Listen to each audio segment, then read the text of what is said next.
Alors bonjour, bienvenue à Lavine en Basse-Engadine, un joli petit village, et puis cette église qui date de 1480. Il y a eu une première église auparavant, mais celle-là date de la fin du XVe siècle. Elle a été rénovée à l'extérieur et à l'intérieur au XXe siècle. Nous allons la découvrir donc. Une jolie porte qui est gravée avec des décorations en haut en bas, et puis au milieu le symbole des 4 évangélistes. Si on commence par la gauche, on a Matthieu avec l'homme ailé, Marc avec le lion, Luc avec le taureau et Jean avec l'aigle.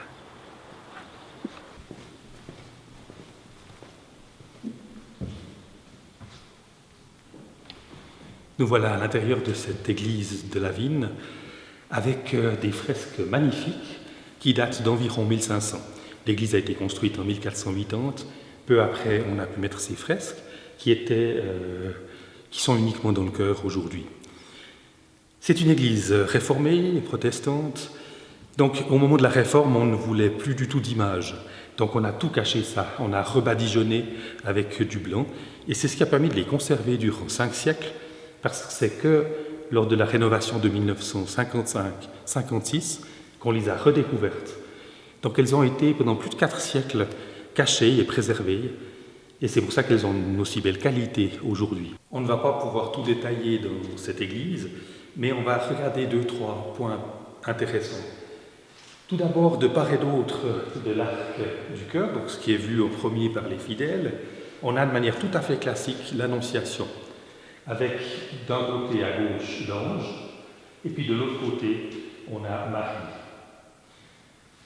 Du côté de l'ange, on le voit bien, qui a penché en avant, il y a un dynamisme, il y a un phylactère où il est écrit les paroles qu'il dit à Marie, et puis on voit qu'il y a des anges trompettistes qui sont là aussi pour marquer le moment important de cette annonciation. Si on passe de l'autre côté de l'arc, on voit ici aussi une scène de dynamisme avec le Père, Dieu le Père en haut dans sa mandorle, le bas de la mandorle, qui lance Jésus, et on voit le petit bébé qui est là et qui porte déjà une croix. Donc tout est déjà dit, c'est l'enfant qui va aller jusqu'à la croix, et il est lancé vers Marie. C'est une insémination artificielle de l'époque par le Saint-Esprit. Et Marie est là, qui est prête à recevoir avec ses mains jointes.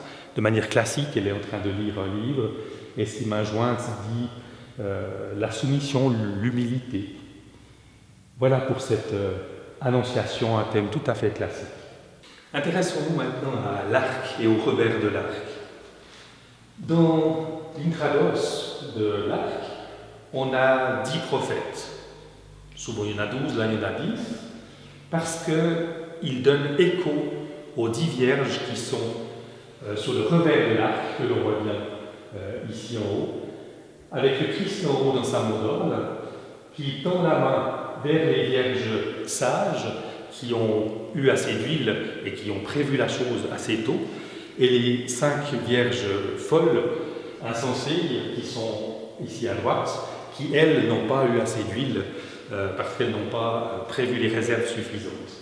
Et à un moment donné, dit la parabole, c'est trop tard.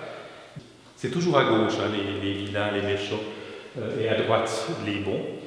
Une chose intéressante à remarquer, c'est que dans le cœur d'une église, à l'époque, c'était avant la Réforme, juste avant, eh bien, il n'y avait que les prêtres qui venaient. Donc, toutes ces peintures n'étaient vues que par les prêtres. Donc, c'est intéressant de voir que sur ce revers, eh bien, c'est une annonce faite au clergé d'être attentif à être prêt pour le retour du Christ. Et ce n'est pas les fidèles qui voyaient ça, c'est bien les prêtres. Le cœur de cette église est extrêmement riche, on ne va pas tout détailler, mais quelques éléments principaux. À commencer par cette mandorle qui est au centre. On voit la mandorle, donc le signe de l'amande. L'amande, c'est la vie qui va naître. Donc on a un symbole de renaissance, de résurrection. Et à l'intérieur de cette mandorle, de manière classique, on a le Christ en gloire, qui est assis sur le trône. Et là, étonnamment, regardez le visage C'est un visage très étonnant, avec 4 yeux et 3 nez, 3 bouches. Et en fait, c'est un symbole original de la Trinité. Vous pouvez voir 3 visages, l'un après l'autre, qui sont fusionnés en un, 3 en un, la Trinité. Ici, la mandorle, c'est le domaine céleste, c'est le domaine de Dieu, et je trouve toujours intéressant quand les pieds du Christ, ou là de la Trinité, sortent de la mandorle. Ça montre qu'il n'est pas cantonné dans sa divinité, mais qu'il a les pieds qui sortent et qui rejoignent la terre, l'humain. Au niveau de la position du Christ Trinité, puisqu'il y a les deux, on voit qu'il y a le livre de vie qui est sur les genoux de la Trinité ou du Christ, qui répertorie le nom des élus, selon l'Apocalypse. La main droite du Christ est en train de bénir, alors que de la main gauche, de manière aussi tout à fait classique, il tient le globe. Alors attention, ce n'est pas la Terre, parce qu'à l'époque, on n'était pas encore sûr que la Terre était ronde, même si ça avait été imaginé. Non, c'est le monde tel qu'il était conçu à l'époque, c'est-à-dire une sphère générale à l'intérieur de laquelle il y avait un plateau, qui était la Terre, puis le haut de la sphère, c'était le domaine des cieux, et en dehors de la sphère, le domaine de Dieu. Autour de la Trinité dans sa mandorle, on a au premier registre un ensemble de 8 personnages.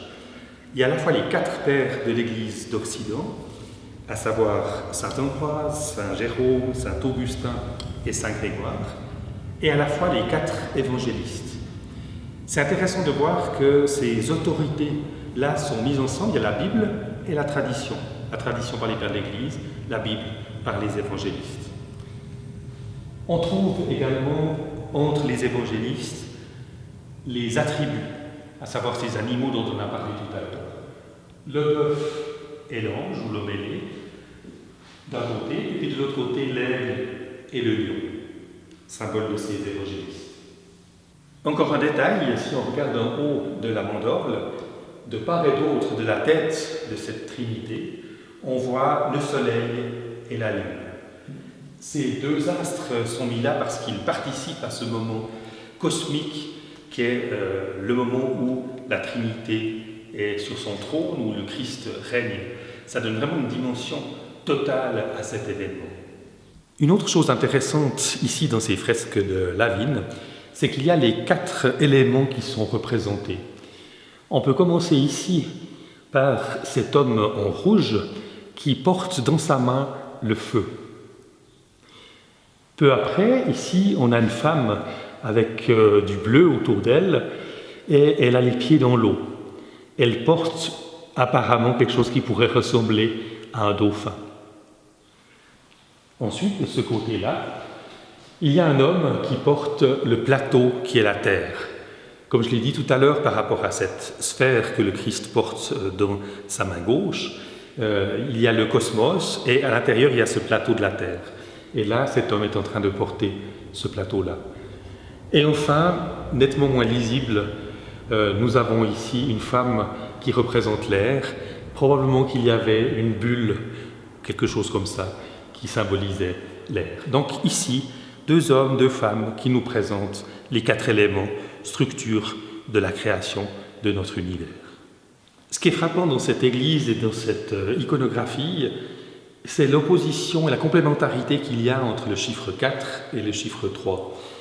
Le chiffre 4, dans la symbolique du Moyen-Âge, c'est le côté humain. Et puis le chiffre 3, c'est la Trinité, c'est le côté divin. Ici, on a les 4 pères de l'Église, on a les 4 évangélistes, on a les 4 éléments, il y a bien sûr les 4 points cardinaux. Donc tout cela marque le côté humain. Et puis il y a au centre cette Trinité, avec ces 3 visages en un, qui marque le côté divin.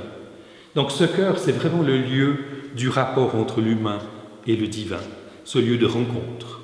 On a donc là affaire à une véritable vision céleste avec le Christ au centre, la Trinité, le soleil, la lune, les étoiles, tout le cosmos qui est représenté là.